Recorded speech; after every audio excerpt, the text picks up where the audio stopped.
Hi guys, welcome back to the channel, and today we're at Oxford Castle and Prison in Oxford.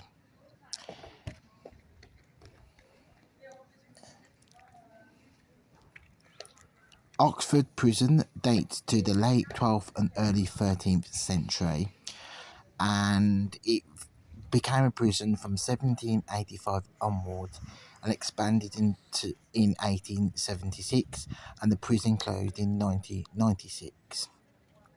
It is currently by guided tour to go inside the prison, so most of the video is the outside of the prison.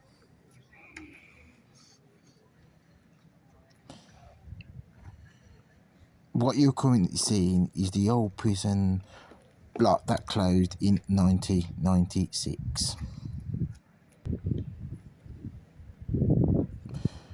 Do press subscribe on the video and hopefully see you on the next one.